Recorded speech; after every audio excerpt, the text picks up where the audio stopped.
Welcome back. For this topic, we'll be going over the urinary system. So, just a little refresher kidneys on the outer edge here, this is the cortex. Here is the medulla on the inner edge. You have your ureter coming off, renal artery coming in, renal vein going out. So, essentially, what we're doing is we're sending blood in, and then we go to the functional unit. We'll look at the nephron. We're filtering the blood.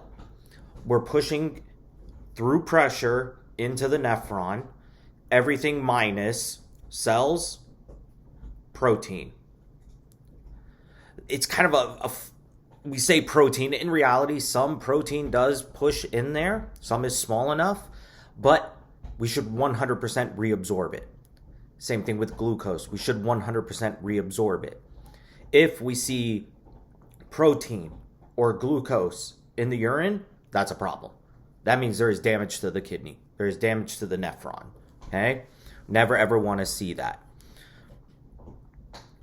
Cells, never ever want to see that. If there are cells, there is either damage or there is something further along in the system, the ureter, the bladder, urethra, there is something damaging it mechanically, like a kidney stone, or there's infection.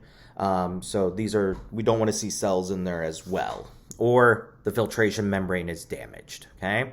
So this is what we're looking at. This is the afferent arteriole, efferent arteriole, and then this is Bowman's capsule. This is that filtration membrane. And what's wild, like when you think about it, this is our nephron. This is waste at this point in the collecting duct. And then we would continue on out into the ureter and so on. If bacteria climbs up that ureter, gets into here, goes through the nephron, at this point, between blood inside and outside world is really two cells. Okay? This is simple squamous. This is simple squamous. I mean, it's 4 cell membranes and the cement between the two, and I'm blanking on the name right now. A little bit of connective tissue here, okay? Basement layer. There we go. So not much, and even here, there really isn't much. There could be 1 cell layer between the two. So that's why it's very dangerous when people have, urinary tract infections and they don't treat them. They must be treated. Okay. What's crazy when you talk about, filtration, about a quarter of cardiac output is filtered throughout the day, constantly. Every time your heart pumps, a quarter of that is filtered. Okay, so we filter our blood constantly. The nephrons are very efficient. The kidneys are very efficient at doing this. So remember, filtration is what's pushing through here. Reabsorption is what we pull back out of the nephron, and then secretion is what we put into nephron further along in the system. Okay. Couple different hormones here, so make sure you refresh on these. Angiotensin 2, aldosterone, ADH, how they control sodium, losing pressure or adding pressure. That's the goal here, at losing volume or adding volume. The kidneys are very susceptible to low pressure. If there's low pressure, they do not filter. If they do not filter, we do not push blood around them and push filtrate through them. We do not oxygenate. Kidney failure. Okay, nephrons start to fail very quickly. It's the first organ to go when you talk about low pressure. So angiotensin 2 and aldosterone, these are going to up pressure. How do you up pressure? The easiest way is hold on to sodium. If I hold on to solute, I hold on to water. Okay. ADH, antidiuretic hormone, this is holding on to water. So when you're dehydrated, we release ADH, it acts on the nephron, and we get rid of we insert aquaporins into the nephron here, and we pull water back into the bloodstream. By doing so, we pump up blood volume. All 3 of these would increase osmolarity of urine because we're pulling water. We're holding on to water. And so the concentration of solute in the urine goes up, so osmolarity increases. It's the inverse for your bloodstream. If I hold on to water in my bloodstream, I am diluting my solute. I am lowering the osmolarity. I'm making the hypothalamus happy, okay? The body goes, we're good, all right? The renin-angiotensin system, the pressure here, the salt sensory here, they're happy. And so we would stop to release renin and we would slow down the cycle. We're happy with our pressure. Okay? If you feel thirsty, you can guarantee ADH is being released. Okay? At that point, your hypothalamus is sensing osmolarity is too high and it's saying drink water, let's activate RAS, let's release ADH, let's try and hold on to moisture. So drink your water, people. I cannot stress that enough. Let me have a little sippy sip. Nothing like some fresh H2O. All right. Obstructions. So the problem with obstructions, they can really happen anywhere, and the most common causation really is going to be stone, kidney stone, but there are other reasons that we have listed here. So what happens is we get a dilation of the ureter, and we start to have what's called hydronephrosis. So we dilate all the calyces in here, the structures that drain out the kidney, and it starts to block up the nephron. You create back pressure, you decrease flow, you get kidney failure. Okay? So these always need to be dealt with depending on the causation, and pretty much all of these are surgical treatment. The last one, prostate, that's for males. The prostate is located down here, and it surrounds the male urethra, the prostatic urethra. And so it causes a constriction, and it causes hydronephrosis on both kidneys. So they have a couple different ways to treat it now. They can use like a laser, or they can basically use a pressure washer. The laser, they go up the urethra, and the laser can penetrate the tissue and basically fry bits of the prostate and allow it to be relaxed. And the pressure washer, basically the same thing. It just, through pressure here, they will pulverize the glandular tissue and destroy it. Okay? I think the laser is more effective, if I remember correctly. Whoa. To that one. Let me just tell you guys something. My wife and I would like to garden, and this just happened today, so I had to share because I saw peppers on here. My wife and I like to garden, and so we went to a local nursery. We grew a lot of stuff from seeds this year, and we went to a local nursery, and we got these bell peppers. They're called Black Beauty, so they're supposed to be like this purple bell pepper, pretty unique, whatever. Planted them. They're not bell peppers. They look like banana peppers. So, my genius self decided to sample said banana pepper today. And I took a little nibble. I was like, oh, it's got a little zing to it. Not that bad. And then I did 2 big chomps and finished the pepper. It was not a banana pepper. I suspect it's a Hungarian wax pepper. And it is like double the heat of a jalapeno. So, for about 45 minutes this morning, my mouth was numb. I was chugging milk. It was rough. I have GERD. It is living its best life right now. Don't make mistakes like I do. Learn from me. All right. So, neurogenic bladder. Really, the problem here, this is OAB. This is overactive bladder. The muscle becomes overstimulated and contracts early, and they have to urinate more often. Okay, so this is the hyperreflexia. This is when there's upper motor neuron damage. When there is lower motor neuron damage, so like at the spinal cord level, actually post-spinal cord technically, so coming off spinal cord to bladder, if that nerve is severed, there is no signal, and so it is flaccid. They have retention. So if this happens, they have to use catheters to void themselves. Okay, if they don't, hydronephrosis.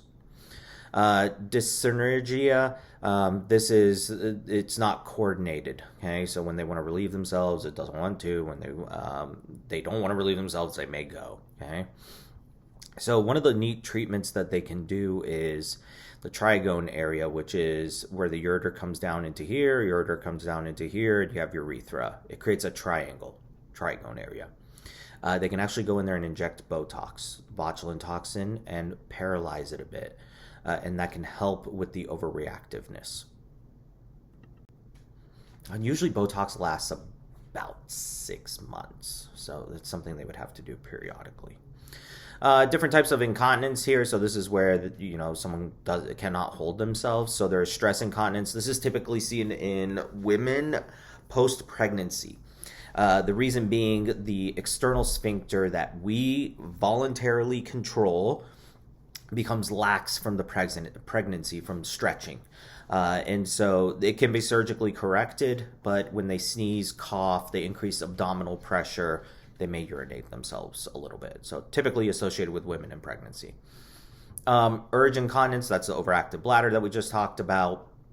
When they void, there's not much that comes out, but they just randomly have to go quite frequently throughout the day and night. And then overflow incontinence, this is where it is becoming too full and it is emptying on its own at that point because of the pressure. The pressure is too much. So you can see this with like BPH, benign prostate hyperplasia, hypertrophy. Because they cannot void completely, it builds up in there, and then some may just leak out, dribble out because of that. Okay? Anticholinergics, so these they're opposing to being able to void, and so it can cause them to retain better.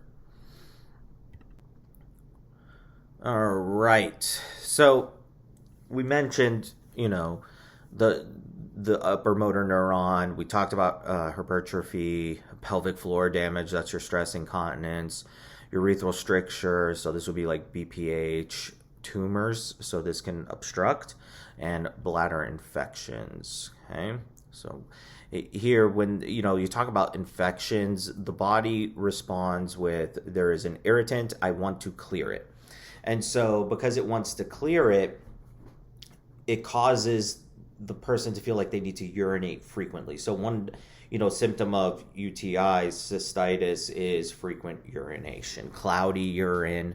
Those are indicative of infections.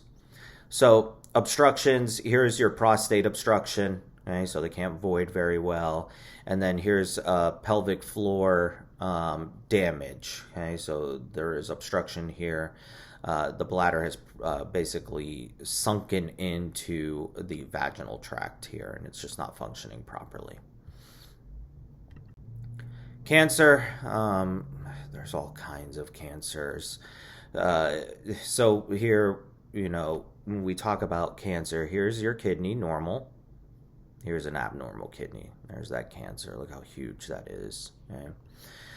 Transitional cell cancer, this is going to be seen in the bladder or possibly urethra, and so a big association with like the dyes for like clothing, stuff like that, and I believe PVC, the PVC chemicals, like when people work in like factories to generate it, that's where they see it.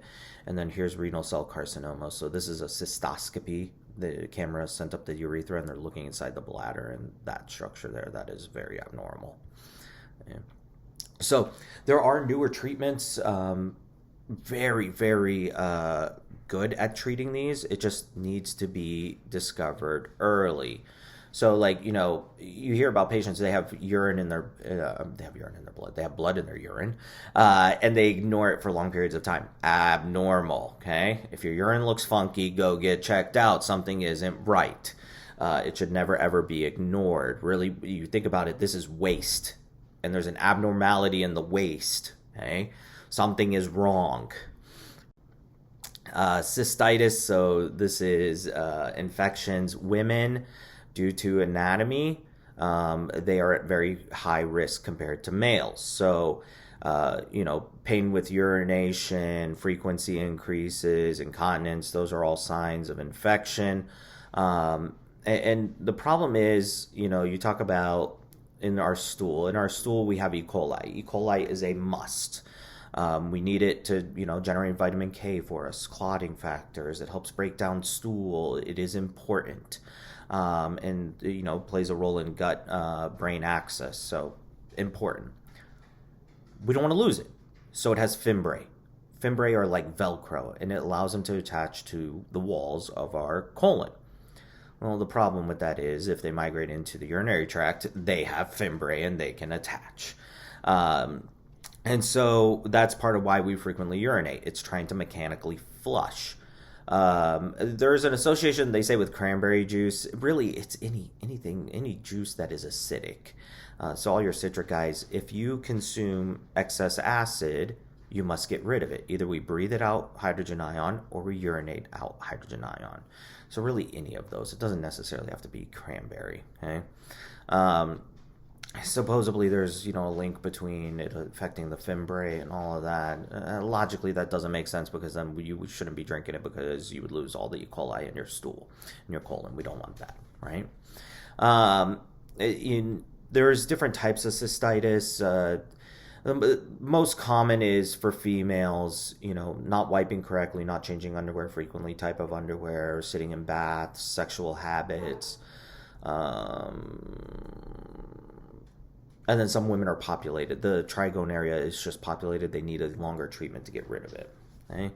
But outside of that, autoimmune, like if they don't have the right immunity or immune functioning, stuff like that, that could be a reason. All right. Interstitial cystitis, OAB, they kind of overlap. You get this painful bladder syndrome. It's sterile. There's nothing in there. It mimics, cystitis, a bacterial cystitis, a bladder infection, but nothing else in there. Okay. And really a lot of this treatment would be like Botox, certain agents to help with relaxing the ureters, stuff like that, like tamsulosin, which is, I forget the brand name of it.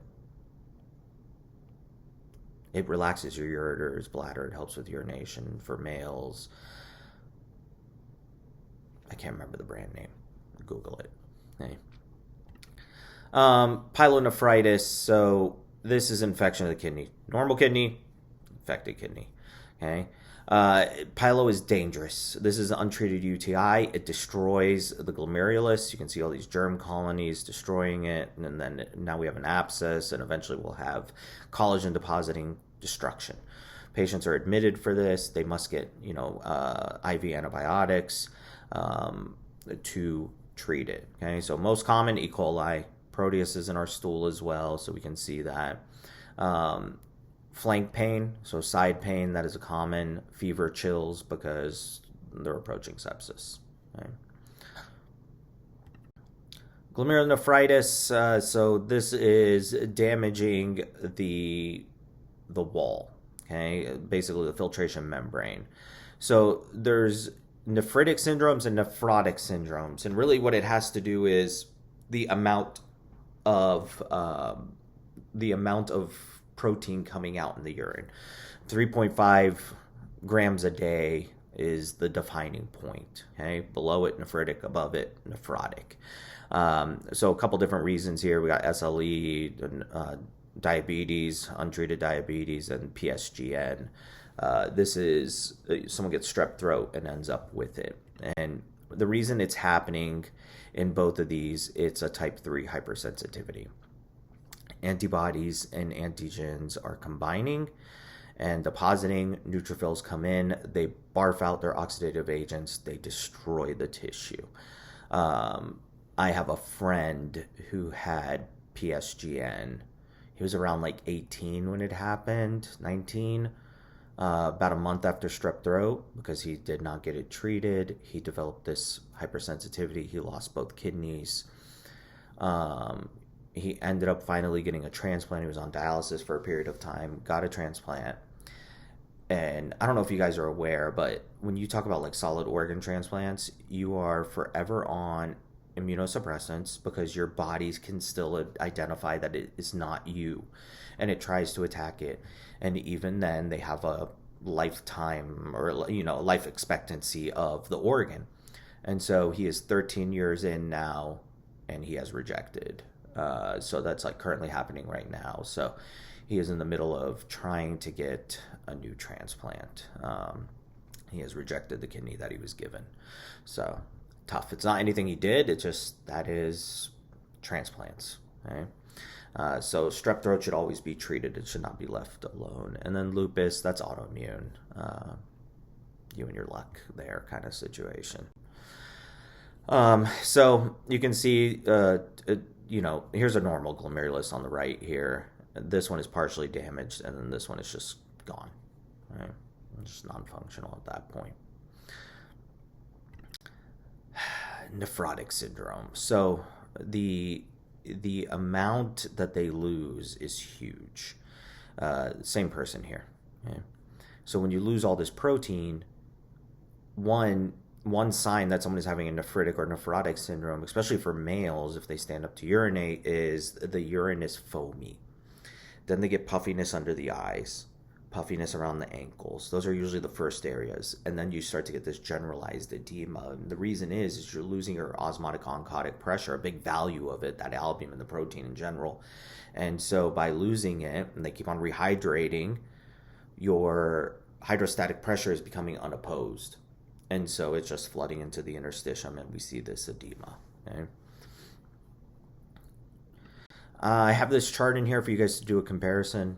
Okay, so run through your lecture notes or Google, do a comparison. All right, polycystic kidney disease. So there is a childhood version. That's the autosomal recessive disease. They have kidney failure very, very early on.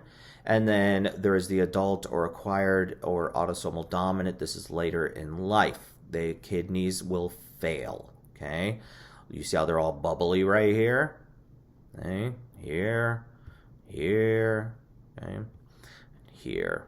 These are not going to function properly. They are destroyed. So all these little bubbles on here, these are the cysts. They need a kidney transplant. There's no other solution for it. Acute renal failure or acute kidney failure, CKD, eventually will happen. So acute is initial. There is damage. There are different causations. So pre-renal, this would be a stenosis in the renal artery. There is a blockage, and it can just randomly happen and causes it. Intrarenal, this is direct damage to the nephron. So the big thing you talk about is like drugs, kidney infections, stuff like that. The nephron is being destroyed. The functional unit is being destroyed. And then post-renal, this is obstruction. So this is like a kidney stone stuck in here. This is BPH. The problem with, this is you enter, acute renal function is compromised in acute renal failure. And if it goes on for the slightest amount of time in reality, you enter end-stage renal failure. You are stage 1, okay? The second we see protein in your urine, stage 1, okay? It is going to continue on. The number one causation in the U.S. of end-stage renal disease and ending up on dialysis, what do you think? Take a guess in your head. Diabetes, okay? Something we can control, something we can avoid. And really the biggest causation of diabetes, diet. It is something we can completely control. Okay, the medications, some of them are free. Metformin. If you go to I think Publix, it's free. All right, they're trying to curb this. So if you have someone that has, they're a type 2 diabetic, they are pre-diabetic, make sure they take their metformin. You don't want to end up on dialysis. You don't want to have to go and do that 3 times a week. It is not fun. HUS, hemolytic uremic syndrome. This is a really cool one. This is E. coli 0157H7, and now there's another strain, and they make what is called Shiga toxin. Okay. Basically, what it does is it damages the endothelium of vessels, and the cells, the RBCs, become damaged and lyse, and it obstructs the glomerulus, and by doing so, it kills the nephron. So it's more common in children because of size of vessels, nephron, all of that. And your most common agent is ground beef. So ground beef must be cooked well, well done. Steak doesn't have to be. The reason is the bacteria is on the surface of the steak. You can just put it on the grill and you are good. You are safe from this organism, okay? I like my steak rare. I joke and say I would like my steak so rare a good veterinarian could bring it back to life. Okay, but you can't do that with ground beef because when you grind it, the bacteria is now internal, and so that's why it is dangerous. This is the organism why you couldn't eat tomatoes at some point. Your romaine lettuce was recalled. So the reason we recall that stuff and we don't release it to the public, or we don't want the public consuming it, is you don't cook it. Ground beef, you cook, so you won't see recalls on the ground beef typically. There is a restaurant chain, Jack in the Box. It's out in like Texas, stuff like that. They were big for a while, spreading like wildfire. And I think it was like late 80s, early 90s, something like that. They had a Huss outbreak. This E. coli 157H7. There was an outbreak. A few kids died. And so back in the day, and there was a documentary I was watching about this, pretty neat. I think it was on Netflix. And they were talking about there used to not be a standard of recommendation on how to cook like your meat. It was just to whatever level you wanted. And so after a while, when they saw this, like that's where the FDA stepped in, and OSHA and all that good stuff, and what's USDA, and created the regulations on how it needs to be cooked, the standard that it needs to be cooked at to reduce the risk of these diseases. And in this documentary, it was kind of interesting. They were showing, and it's like you have a field of romaine lettuce, a small little canal, and a feedlot for cattle. And so what would happen is the cattle have it in their stool. It rains. It washes out of the feedlot into the canal. Well, they're using the canal to water the romaine. And so there is these outbreaks all the time because of that. So I won't be surprised if something will change with that sooner than later, because it is dangerous. All right. Dialysis. There's two types of dialysis, and this one is showing peritoneal. It's not great. It's not very efficient. So sometimes doctors will allow patients to do it at home if they have problems like they can't make it in, transportation issues, stuff like that. But realistically, when people do dialysis, they have to go in to a dialysis site. You have to sit there for a few hours hooked up to a machine.